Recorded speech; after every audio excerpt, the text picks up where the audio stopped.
Adapted Mind Math! Come explore the site with me. I'm in 1st grade.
Dear audience, good morning. Here in front of you, I'm the Standard 7 pupil at St. Therese of Lisieux Kindergarten and Primary School located in Ukonga ward at the Dar es Salaam region. Here, I'm going to explain about the different human body systems and their functions. First, I'm going to explain about the skin. The skin, here as you can see, this is the skin, is the outer cover of the human body. The main function of the skin is to detect the sensations of touch, pressure, hotness or coldness. The skin is divided into two major layers. We have the epidermis and the dermis, whereby the epidermis is the outer layer of the skin, while the dermis is the inner layer of the skin. The skin is made up of melanin substances that gives the skin its color. And the melanin is made up in the special cells known as the melanocytes. More so, I would welcome my fellow pupils to explain about different body systems.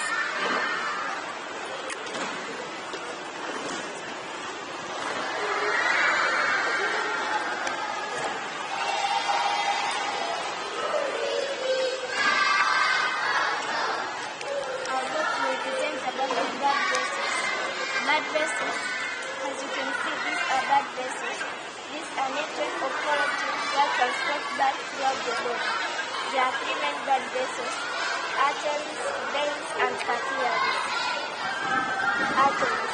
These are blood vessels that transport oxygenated blood from the heart to different parts of the body, except the pulmonary artery. Pulmonary artery transports the oxygenated blood from the heart to the lungs. Pulmonary artery is the only artery with valves. The main function of valves is to prevent the backflow of blood to ensure that blood flows in one direction. The aorta is the largest artery that transports oxygenated blood from the heart to different parts of the body. The veins. These are blood vessels that transport the oxygenated blood from different parts of the body to the heart, except the pulmonary vein. Pulmonary vein transports oxygenated blood from the lungs to the heart. All veins have valves to prevent the backflow of blood. Usually, the blood carried by veins have low pressure. However, the movement of muscles help to increase the pressure of this blood.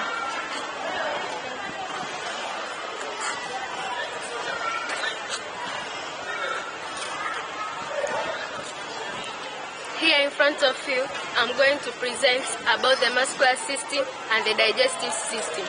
Starting with the muscular system. What is muscle? A muscle is a flesh part of an animal's body that can contract and relax. The contraction and relaxation of muscles enable to pull or push a bone and make the entire body and organ move. Skeletal muscles are connected to the bones. There are 320 pairs of skeletal muscles. Types of muscles. There are two types of muscles, which are voluntary muscles and involuntary muscles. Voluntary muscles are the muscles which are controlled by the will and under the decision of an organism. Example, standing up, sitting down, pulling things, pushing things, or lifting things. While involuntary muscles are the muscles which are caused by the contraction and relaxation of muscles or smooth muscle movements. Example, the heart muscles and the smooth muscles. Whereas the heart muscles controls the heartbeats and the pumping of blood to different parts of the body. And the smooth muscles, which are located in different areas, such as in the small intestine, where it controls the movement of food, in the lungs, where it controls breathing, in the blood vessels, where it controls the flow of blood, and in the urinary bladder, where it controls the bladder to retain or remove urine. Skeletal muscles are connected to the bones by a tough, deep, and inelastic cords called tendons. Smooth bones or cartilages are connected to the muscles, usually at the joints by ligaments. Joint is a point at which two bones meet. There are two types of joints, which are hinge joints and the ball and socket joints. Hinge joints are the joints which allow the movement of bones in one direction. Example, the elbow and the knee joints. While ball and socket joints are the joints which allow the movement of bones in all directions, which are sideways, up, and down. Example, the hip, the neck, and the waist joints. Also, the arm consists of the biceps muscles or frontal muscles and the hinge muscles or triceps muscles. Biceps muscles are the muscles which are found front of the humerus bones, while triceps muscles are the muscles which are found hind of the humerus bones. How to care and maintain the skeletal system? Through nutrition, treatment, sunlight, and physical exercise. Also, I'm going to explain about the digestive system. What is digestive system? Digestive system is the body system that helps in breaking down of food into simple particles that can be absorbed by the body. Digestion occurs in the mouth, stomach, and small intestine. Digestion begins in the mouth and ends in the small intestine. Each part of the digestive system has its specific function. The mouth is the part where digestion of food and digestion of starch begins. In the mouth there is an enzyme called salivary amylase which changes starch into maltose.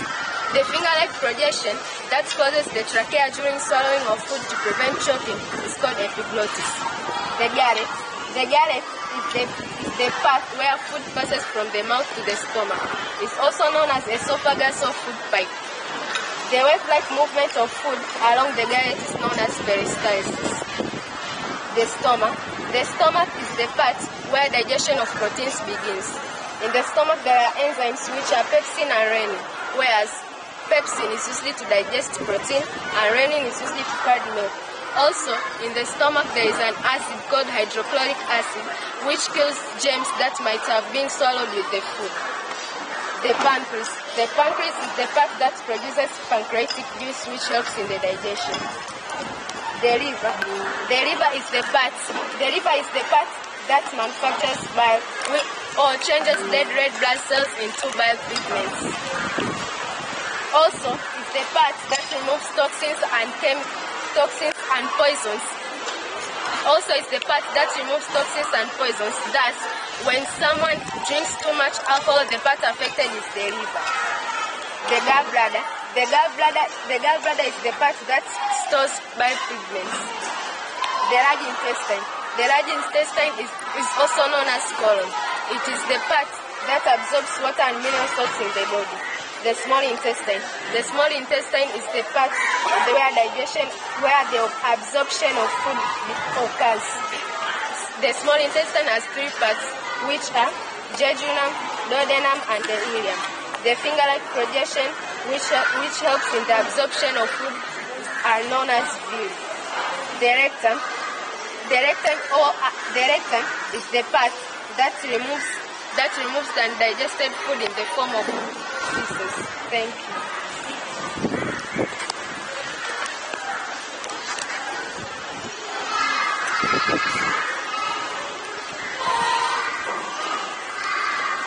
Dear audience, I'm going to present about the respiratory system.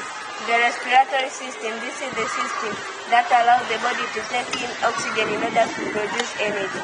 The action of taking air in and out of the body is called breathing. The part of the respiratory system, the nose.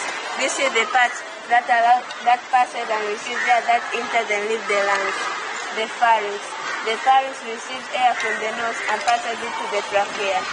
The trachea is the trachea. It is a long tube running from the end of the pharynx to the lungs. Its main role is to take air from the pharynx and pass it to the lungs. The lungs are located at the chest cavity. The main role, normally a human being has two lungs. One is located on the right-hand side and another located on the left-hand side. The main role of the lungs is to allow oxygen gases to enter the blood cells. The alveoli. The alveoli are small air sacs in the lungs where gaseous exchange takes place. Normally the alveoli are small, but they are numerous in number. The larynx.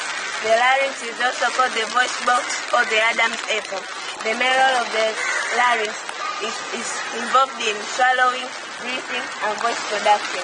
The diaphragm. The diaphragm is a sheet of muscles that separates the chest from the stomach. Thank you.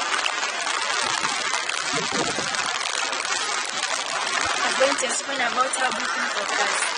This process involves various organs of the body, such as the ribs, the muscles between the ribs, the diaphragm and the lungs. The diaphragm is a muscular sheet that separates the chest cavity and the stomach.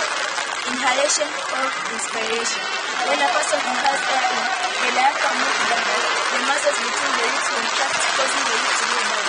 This action increases the space in the chest, and the air from outside is blown through to fill the empty space. Exhalation or expiration. When a person exhales air, the diaphragm moves upward, the muscles between the ribs relax, causing the ribs to go down. This action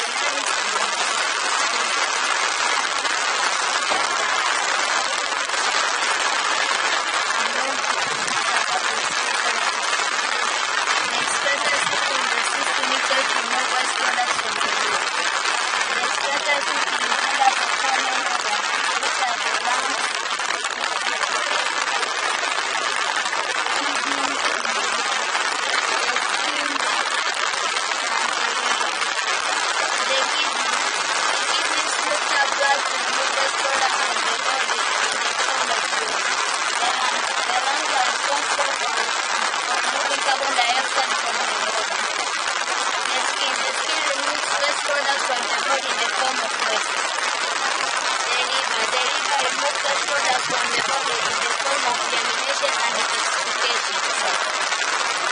Deamination is the process of changing excess proteins into ammonia and eventually into urine. Detoxification is the process of changing toxic chemicals and remove them from the body of an organism.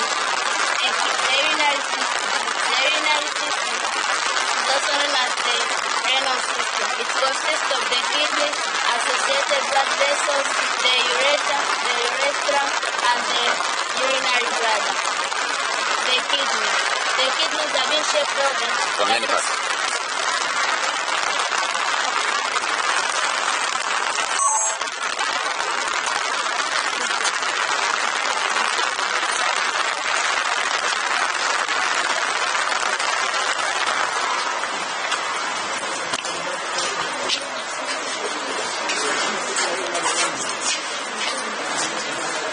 Organic father.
shaped organ that is found behind the stomach.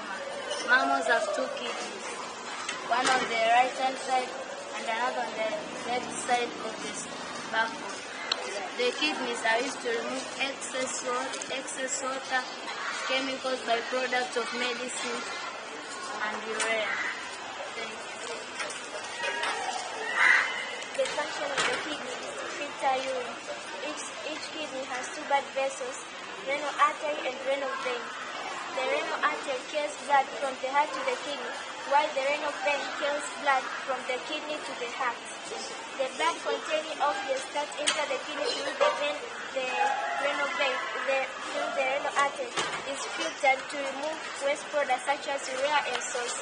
Also, chemicals from broken down medicines are filtered out. The ureter is a tube connecting the kidney and the urinary bladder. The function of the ureter is to transport kidney to the urinary bladder.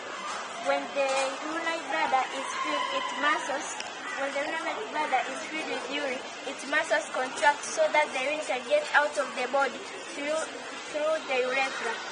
Urethra is a tube that removes urine from outside the body.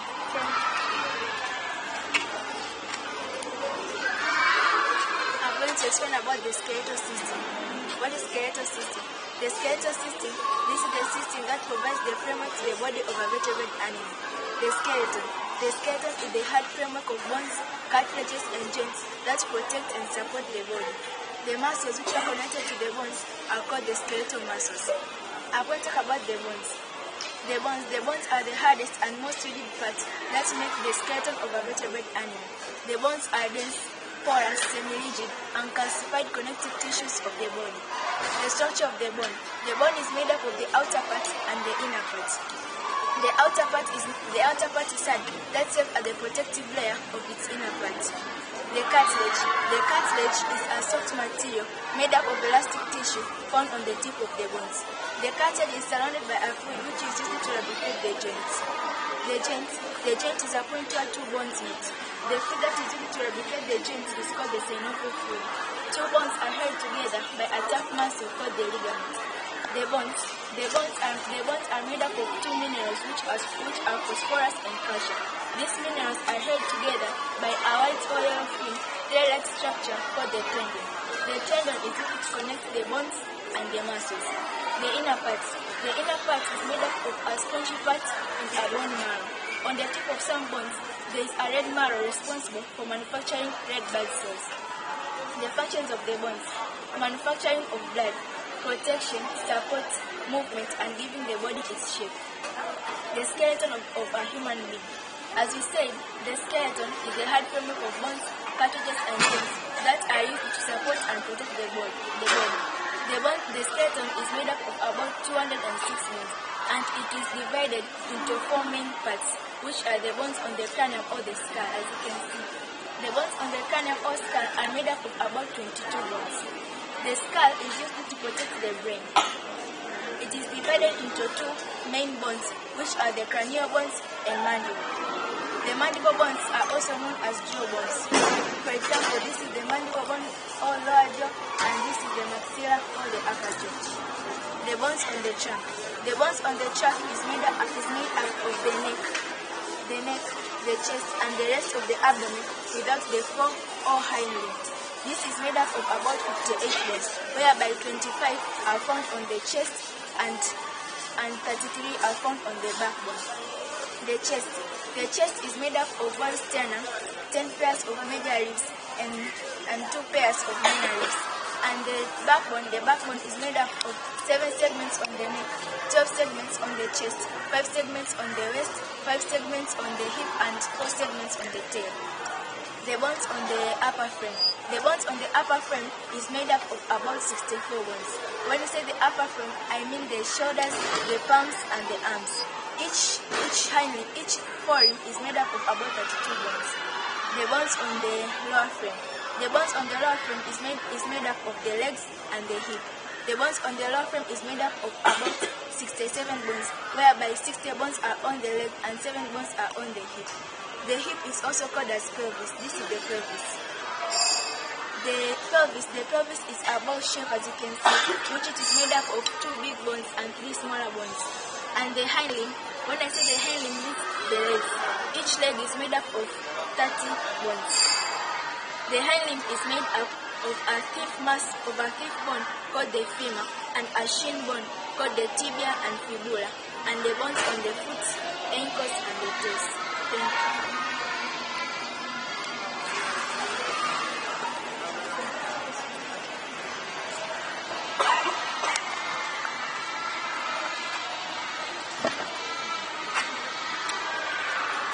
Dear audience, back again in front of you, I'm going to present about the nervous system. As you can see here, this is the nervous system of the human being. The nervous system is the system which enables an organism to respond to stimuli. The nervous system is divided into two. We have the central nervous system and the peripheral nervous system. The central nervous system is made up of the brain and the spinal cord, while the peripheral nervous system is made up of the nerves that lie out of the brain and the spinal cord. But mainly, I'm going to speak about the central nervous system. The central nervous system, as I said, it is divided into two parts, the brain and the spinal cord. The brain, this is the largest part of the central nervous system. Due to its importance, the brain is encased inside the cranium or the skull, where it is not touched or injured by anything. The main function of the brain is to coordinate learning, remembering, speaking, and thinking. The brain communicates with the other parts of the body through the nerves. The brain is divided into three parts: the cerebrum or the forebrain, cerebellum or the midbrain, and the medulla oblongata or the hindbrain. The cerebrum. This is the largest part of the brain. It is folded in order to increase its surface area. As you can see here, this is the cerebrum. It is folded in order to increase its surface area. The cerebrum is divided into two parts. Here we have the left part, and here we have the right part. While the left part of the cerebrum coordinates actions of the right part of the body, the right part of the cerebrum coordinates actions of the left part of the body. The main function of the cerebrum is to coordinate all voluntary actions of the body, such as thinking, decision-making, learning, remembering, and moving. This part also interprets the senses of touch, sight, hearing, taste, and smell. Hence, a person might have eyes and ears, but if part of the cerebrum involved is damaged, he or she will not be able to see or hear anything. That's all about the cerebrum, the cerebellum, or the midbrain. This part is found below the cerebrum in the brain. The function of the cerebellum or the midbrain is to coordinate all movements of muscles in the body. This part also coordinates the information traveling between the. This part also coordinates the information that travels from the ear to the brain, and connects those parts which are important for maintaining body balance. The main function of the cerebrum, as I said, is to coordinate all movements related to voluntary actions of the muscles, such as walking, picking up something, riding a bicycle, and swimming. These actions are performed efficiently after learning and getting used to them. The medulla oblongata or the hindbrain. This is a very small part of the brain that is connected to the spinal cord. The main function of the medulla oblongata is to coordinate all involuntary actions, such as breathing, heartbeats, and increase or decrease in body temperature, digestion of food, coughing, sneezing, swallowing, and vomiting. This part of the brain also coordinates all information traveling between the brain and the spinal cord. That's all about the medulla oblongata or the hindbrain. Also, we have the spinal cord in the central nervous system. The spinal cord. This part of the central nervous system is connected to the medulla oblongata. In the human body, the spinal cord is found in a hollow space of the vertebral column. The spinal cord is encased inside the interlocking bones within the vertebral column, and it also forms a canal from the neck to the waist. The spinal cord, as we said, it is also a major means of communication between the brain and the other parts of the body. In each spine of the vertebral column, two nerves called motor and sensory nerves move from the spinal cord to various parts of the body. These nerves' function is to transmit and retrieve information from various parts of the body. The spinal cord is soft and delicate. Hence, the vertebral column protects it from mechanical injury. As we said that the spinal cord is the major means of communication between the brain and various parts of the body. That's why When the spinal cord is injured, the communication between the brain and other parts of the body is lost. The spinal cord communicates to the brain through the nerves, and we say this function at the front before coming here on this side. Then, the main function of the spinal cord is to coordinate all involuntary actions arising from external stimuli, such as the sudden movement of the knee jerk after being touched at its solar part, the dilation and contraction of the urinary bladder, and the rapid removal of a body part upon touching a sharp or hot object. These actions protect the body from being harmed. The function of the central nervous system at large is to receive information from outside and inside the body and give appropriate responses. Thank you.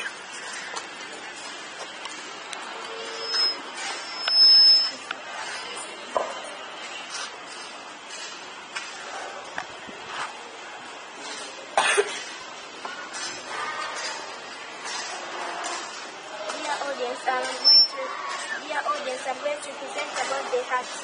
The heart is a muscular organ located in the chest and situated in the left-hand side of the body. The main function of the heart is to pump blood passing through it. The heart is divided into two parts, the left and the right side. Each side of the heart has two chambers, therefore the heart has four chambers. The upper chambers are called atria and the lower chambers are called ventricles. The ventricles are larger than the upper chambers. Between the atria and ventricles of each side there are valves. The function of valves is to prevent the backflow of blood to ensure one direction of blood. The heart has four main valves. Two of these are found where the right blood vessel, aorta, and pulmonary artery connect to the heart. The heart has different animal-defined chambers. For example, amphibians have 3 chambers, while mammals have 4 chambers. The walls of the ventricles are thicker than the walls of the atria. This is because the ventricles pump blood to different parts of the body and to the lungs. And the walls of the left ventricle is thicker than the walls of the right ventricle. This is because the left ventricle pumps blood to different parts of the body, while the right ventricle pumps blood towards the lungs. The heart chambers contract and relax in turns. The contraction of ventricles and atria produces the heartbeat. The heartbeat causes pumping of blood to different parts of the body. The normal pulse average is 72 beats per minute. The heartbeat also ensures continuous circulation of blood in the body. The contraction of the left ventricle causes pumping of blood to different parts of the body, while the contraction of the right ventricle causes pumping of blood to the lungs. The valves thus separating the left ventricle and the aorta, and thus separating the right ventricle and pulmonary artery, cause to prevent the backflow of blood to the ventricles. Thank you. Dear audience, as I said in front of you, we were the standard 7 pupils at the St. Teresa of Lisieux kindergarten and primary school located at Ukonga in Dar es Salaam region. We are going to introduce ourselves by names. I was Krista Penina David Mtabo. I explained about the skin and the nervous system. Thank you. I was Doreen Dawson Tilumanywa. I explained about the respiratory system. Thank you. My name is Judith Deodatus Mapunda. I was presenting about the muscular system and the digestive system. Thank you. My name is Glory Joseph Mungu. I was presenting about the expiratory system. Thank you. My name is Dan Santon Chiumba. I was presenting about the blood vessels, the heart, and the excretory system. Thank you. My name is Diana Elson Briai. I was explaining about how breathing occurs and the skeletal system. Thank you. Together we say thank you and welcome at our school.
Hii ni poem ambayo watoto wanaonyesha ile professional za watu mbalimbali katika kazi mbalimbali.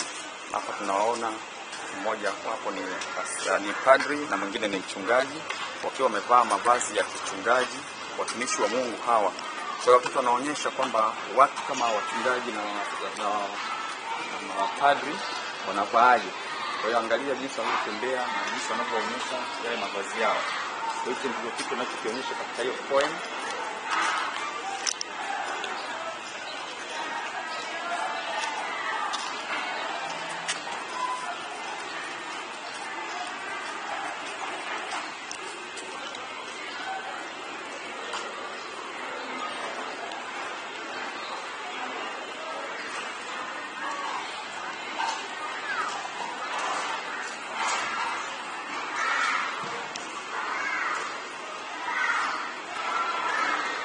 Anawakilisha upande wa wachungaji na mtoto mwingine anawakilisha upande wa mapadri.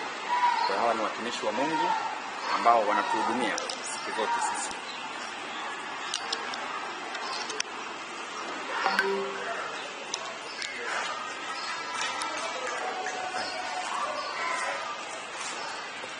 Wakati huo pia wengine wasichana wawili wanaonyesha mavazi ya masista. Hawa ni masista. Wanaonyesha jinsi masista wanavyovaa, wanavyojibehave, jinsi wanavyotembea. Tazama jinsi wanavyotembea, tazama jinsi walivyovaa. Kweli hakika wanawakilisha masista.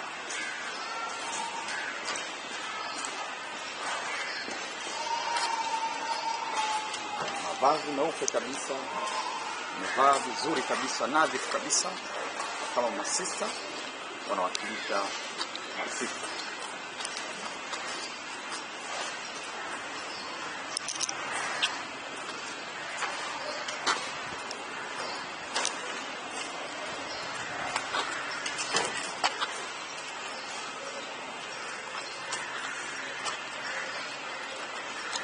Watumishi wa Mungu hao masista. Mungu wa masista wakiwa na nyuso za tabasamu.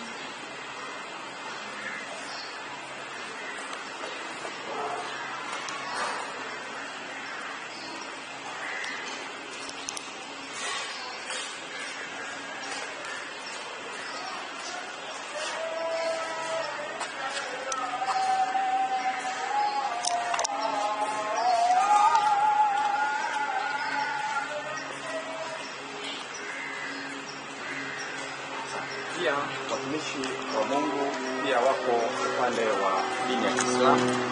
Hapa tunamuona mmoja amevaa mavazi nzuri kabisa kabisa upande wa dini ya Kiislamu.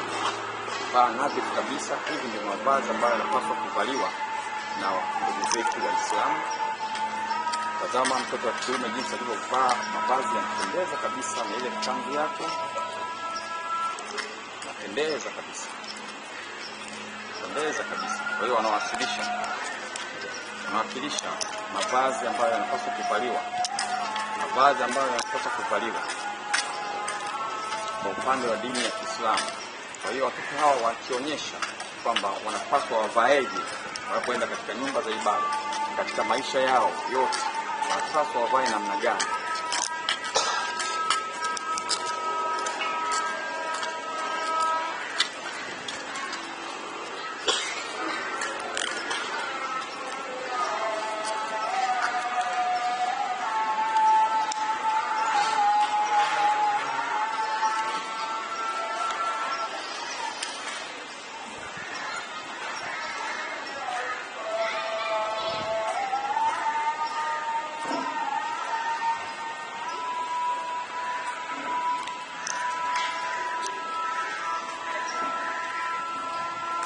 Hawa nao wanawakilisha wajasiriamali mbalimbali. Tunamwona pale mmoja mvulana babalishe na yule msichana ni mamalishe. Kwa hiyo wanaonyesha jinsi wanavyovaa mavazi yao wakiwa katika kazi zao za mapishi, kazi zao za kuhudumia watu upande wa chakula. Tazama jinsi wanavyopendeza, wanavyotabasamu wakiwakilisha kundi hilo ambalo kundi ni muhimu sana katika jamii yetu, babalishe na mamalishe. Wameshika vifaa vyao kuonyesha kwamba ndio huduma ama kazi wanaoifanya. Hiyo ndio professional yao, ndio kazi yao. Tazama wanavyopendeza.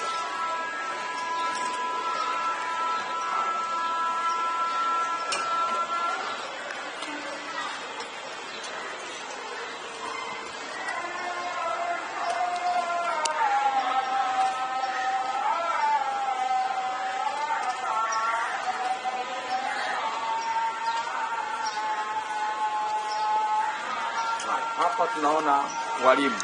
Hawa watoto wanawakilisha upande wa walimu. Kuna mwalimu wa kike na mwalimu wa kiume. Tazama wamebeba vifaa vyao kwa ajili ya kufundisha watoto. Tazama wanavyotembea, wanavyotabasamu, wanavyofurahi kabisa. Kwa hiyo hawa wanawakilisha upande wa walimu. Upande wa walimu, walimu wanapaswa wavaeje? Walimu wanapaswa waweje katika kazi zao? Mwalimu wa kike, mwalimu wa kiume, wote wakiwa wamebeba vitabu na vifaa vyao kwa ajili ya kujifunzia na kufundishia.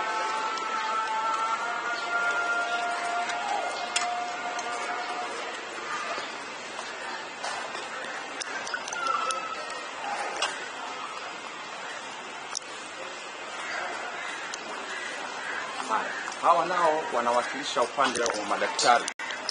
Hawa ni madaktari, mmoja wa kike na mwingine wa kiume, wote wanawakilisha madaktari. Tazama jinsi walivyovaa mavazi hayo kuonyesha kwamba madaktari huwa wanavaaje. Na vifaa vyao ambavyo wanavitumia katika kazi zao wanavionyesha. Daktari mmoja wa kike na mmoja wa kiume.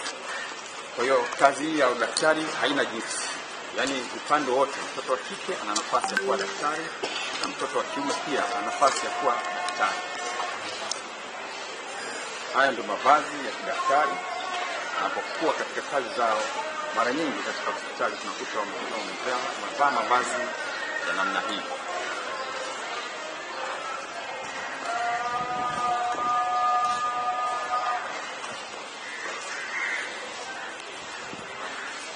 Upande wa madaktari sasa, hawa ni madaktari wa upasuaji. Madaktari wa upasuaji. Tazama jinsi walivyovaa mavazi yao kuonyesha madaktari wa upasuaji jinsi wanavyovaa mavazi yao kwa ajili ya kazi zao.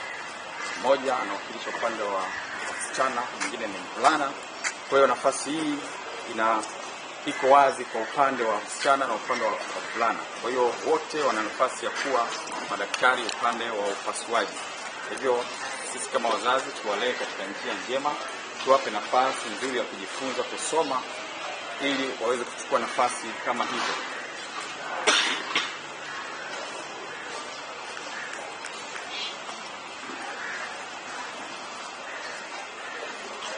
Haya, upande wa michezo haujaachwa nyuma pia.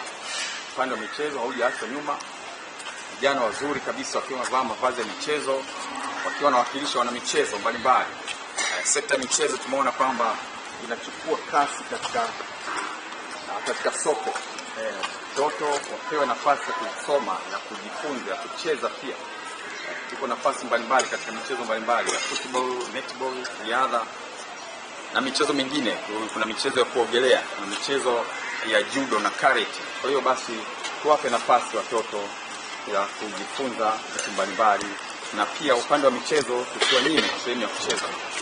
Kwa hivyo hawa wanawakilisha kwamba upande wa michezo wanavaa namna gani. Tunatazama jezi zao wakiwa wamevaa vizuri kabisa. Hawa wengine nao wanawakilisha upande wa maaskari. Kuna askari wa kike na askari wa kiume. Tazama jinsi wanavyotembea mwendo wa kikakamavu, wanaonyesha jinsi maaskari wanavyovaa. Wamevaa mavazi ya askari na kofia zao wakiwa wanapendeza kabisa. Mavazi ya scout, lakini ndio mavazi ambayo yanatumika na upande wa askari. Hawa ni walinzi usalama wa raia na mali zao. Wanatabasamu, wanafurahi vizuri kabisa. Asante sana. Hawa ni maaskari wetu, walinzi wa mali zetu na usalama wetu.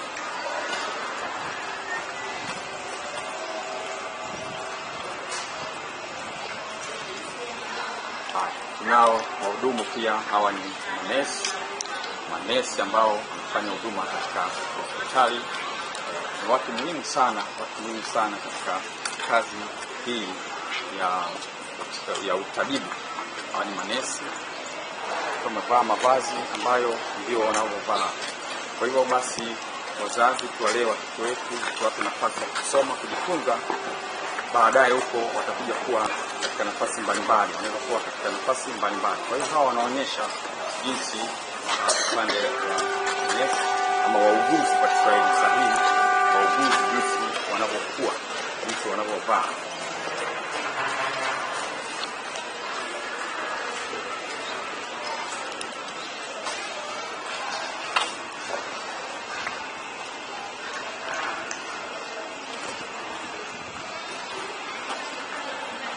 Kadhalika upande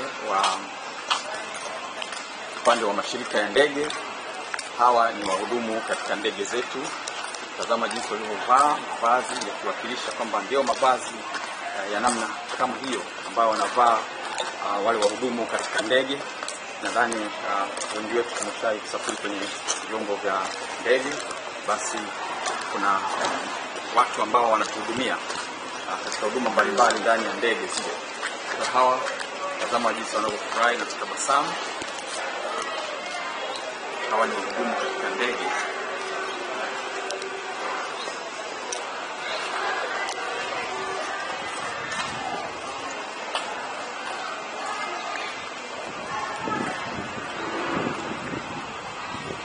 Pia katika huo usafiri wa anga tunaweza kuona saizi hawa ni pilot. Hawa ni marubani wa ndege. Tazama jinsi walivyovaa mavazi yale kuonyesha kwamba marubani wa ndege wanakuaje, marubani wa ndege wanavaaje. Hawa wanawakilisha. Hivyo basi, mzazi mpe nafasi mwanao ya kusoma, kujifunza. Kuna nafasi mbalimbali anaweza kuja kuwa. Hawa ni marubani. Tazama jinsi walivyovaa, tazama jinsi wanavyopendeza.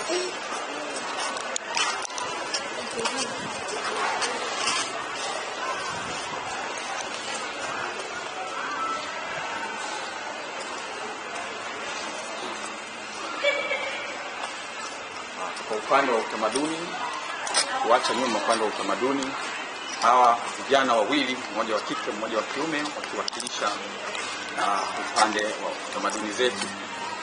Ipo kabila ambalo halijaachwa nyuma nyewe kwenye utamaduni, wanazidi kudumisha utamaduni wao. Hawa ni Masai, jamii ya Masai. Kwa hiyo wanaonyesha jinsi mavazi ya Kimasai, mavazi yao yanakuaje kudumisha utamaduni wao. Binti mmoja wa kike, kadhalika na kijana wa kiume, hao wanawakilisha mavazi ya kitamaduni, mavazi ya kitamaduni hilo vazi la kabila la Masai. Kadhalika yapo makabila ambayo nao mavazi kama haya yanashadiana, yanashadiana kabisa. Kwa hiyo hapo wanaonyesha kwamba tudumishe utamaduni wetu. Ni mavazi ambayo yanaweza kuvaliwa na yanakubalika katika jamii, maana hayana shida yoyote.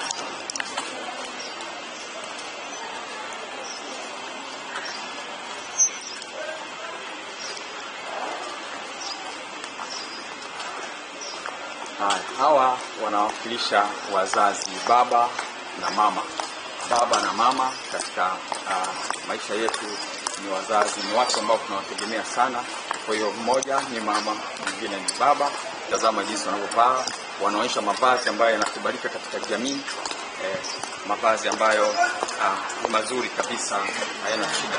Hivyo basi, kama wazazi, hebu tuwalee watoto katika njia ifasayo na tuwavalishe mavazi ambayo kweli mavazi yanakubalika katika jamii zetu. Na tunapofanya hivyo, basi watoto watakuwa wakiwa na fahamu ya mavazi na wataendelea kuyavaa mavazi hata nyakati za ukubwa wao.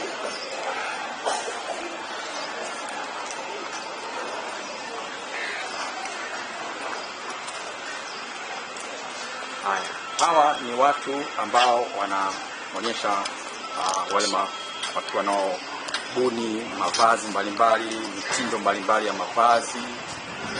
Mtoto wa kike, mtoto wa kiume, wote wana nafasi ya kufanya hiyo kazi. Kwa hiyo hawa ni madesigner, wabunifu wa mavazi mbalimbali, mavazi ambayo tunayavaa katika shughuli mbalimbali, katika harusi, katika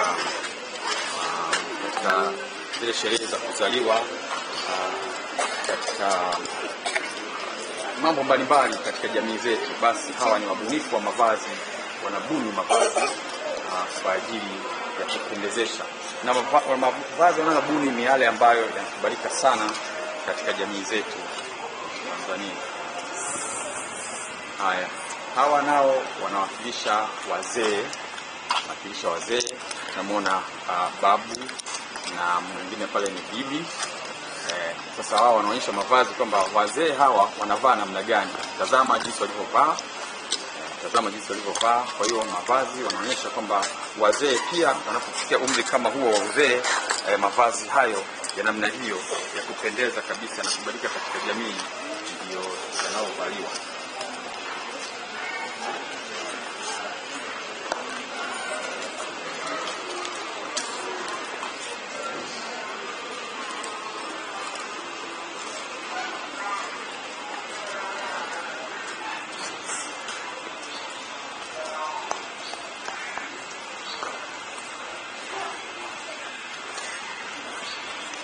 Huyu naye anaonyesha upande wa jeshi la wananchi. Huyu yeye ni komando. Kijana huyu ni komando, anaonyesha kwamba mavazi ambayo yanavaliwa na wanajeshi ndio mavazi ya namna hiyo. Na zana ambazo amezibeba, unaona hapa amebeba silaha yake, yuko vizuri mahiri kabisa, tayari kukabiliana na adui ambaye atatokea mbele yake. Huyo ni komando. Tazama mwendo wake ukikakamavu. Kwa hiyo anawaonyesha mavazi ambayo yanavaliwa na jeshi. Yuko vizuri kabisa na silaha yake pale. Silaha yake iko begani tayari kukabiliana na adui.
Sasa kwa upande wa pili huu wanakuja kuonyesha sasa hii ni poem. Poem hii ilitanguliwa na yale mavazi ambayo yameonyesha mavazi mbalimbali wameonyesha. Sasa yale mavazi baada ya kuwa wameonyesha, hii poem sasa ndio inaenda kuwakilisha ujumbe mzima wa hii poem yao. Kwa hiyo ni sehemu ya pili ya ile poem inaenda kuanza sasa. Tafadhali jiunge nasi na usikilize poem hiyo. Karibu.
Mungu akaumba mtu kwa mfano wake, kwa mfano wa Mungu alimuumba, mwanamume na mwanamke aliwaumba.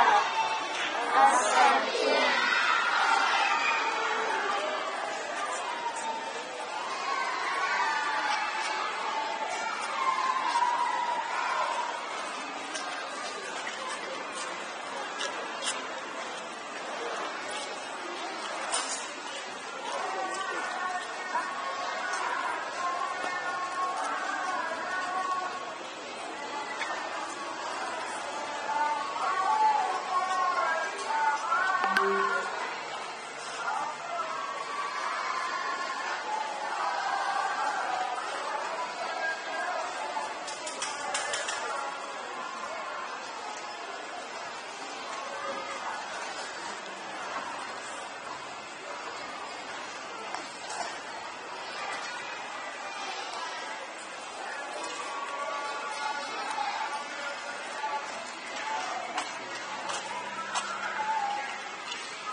see, only see.